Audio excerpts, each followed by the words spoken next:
instructions po, ganun. Christian, Kuya?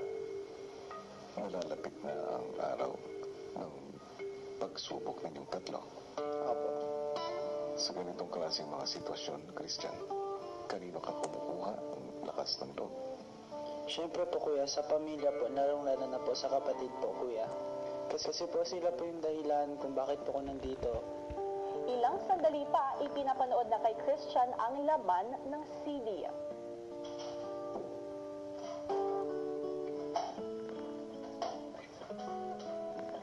Hello, Kuya. Good luck. Alam ko, sumali ka dyan para tulungan ako. Kaya, gabi-gabi, gabi talaga ako para manalo ka. Love you, Kuya Christian. Go, go, go. Fight, fight, fight. Win the big jump.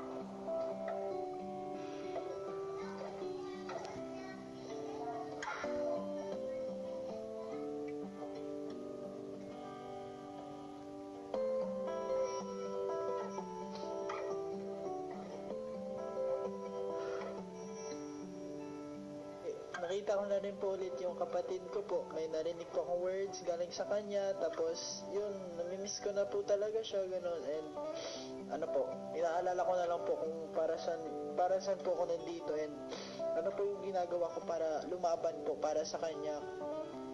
Basta, kuya, lalaban po talaga ako, kuya, hanggat sa dulo.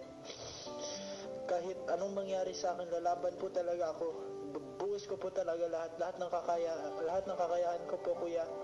Lahat ng kakayahan ko gawin, kuya, kasi alam ko po nandiyan yung kapatid ko at sinusuportahan niya po ako every step of the way. And so with my family po, kuya, kaya lalaban po ako hanggat saan ko kaya, kuya. Hanggat sa huling hininga po, lalaban ako.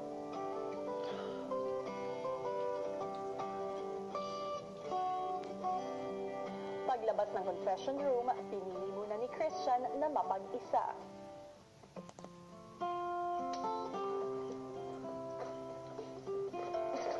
Christian, should I bring my bro?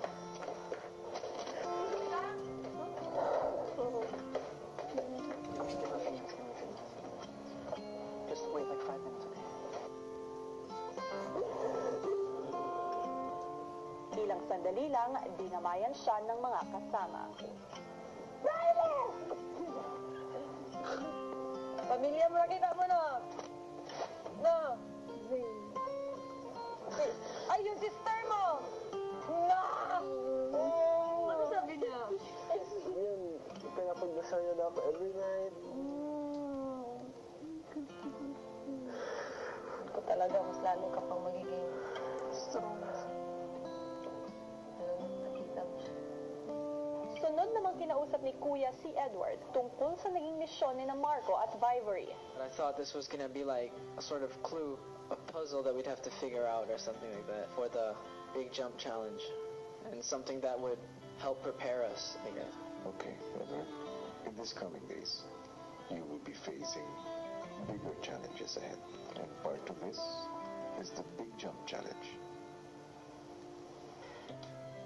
I feel so blessed, first of all, like so lucky to have the chance to do it. But because it is such a big chance, because it's such a big opportunity, the challenge is not going to be anywhere near easy. I'm prepared to give my all, but I'm quite nervous. Prayers before night always help, really. I think about what my family would say if I was doing this. This is my chance to show that I can do something and I can win. I can make them proud, so. At ipinarinig na ni Kuya kay Edward ang mensahe na laman ng CD. Hi, love. I heard you're doing the big jump today. I'm pretty sure you're going to give your best, and whatever happens, I want you to know that we're proud of you, and we watch you every day, and it won't be long till I see you now, and yeah, I love you, and I miss you, and I'll be there when you get out, okay? I love you enough. Bye.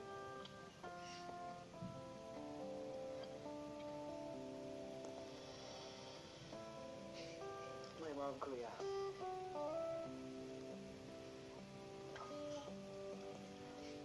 my mom saying she's proud of me.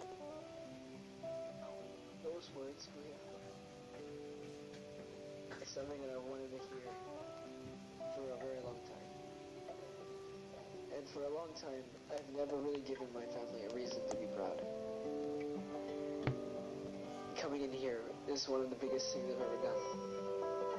To get this far, and to be able to have a chance at the Big Jump Challenge, and to hear that now. Whew. It makes everything that's happened inside this house, good or bad, it's made it worth it. And that's not gonna stop now. So for this Big Jump Challenge, just makes me want to do it even more and win, so I can make them even prouder. You know, you feel unstoppable right now. That's what I felt. Susunod, Po yung magkakataon ko po na paglaban ko po yung sarili ko po, Kuya, at saka pagkita ko po sa kanila na kaya ko po, Kuya.